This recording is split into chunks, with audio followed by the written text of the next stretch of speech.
Hello guys. So if you're looking to create a public Snapchat profile, so if that's the case, you have come to the right place, because today in this video I'm going to show you exactly how you can do that. Now firstly, open your Snapchat, then go to your profile at the top left corner. Now if you scroll down, you will find the option called create public profile. So don't worry if you don't have that option, I will show you how you can get that. Now to get the option, go to your settings at the top right, click on it, then scroll down until you find the privacy control panel. So over here, click on contact me, and as you can see, it is currently friends and contact. So what you have to do is just simply change it to everyone and do this for all of them. So go and do everyone for all of them. And after that, if you go back, you should be able to find the create public profile option. Now, after getting the option, click on the option. Now over here, all you have to do is just simply click on get started, then click on create. Now after that, your public profile is created. So after that, click my public profile.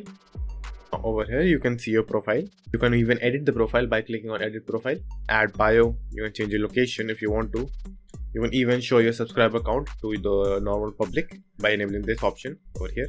You can also preview your profile, how it would look to a random person by clicking on preview profile. So as you can see, it will look something like this. So that's it, and thank you for watching, and do like and subscribe to my channel, and take care.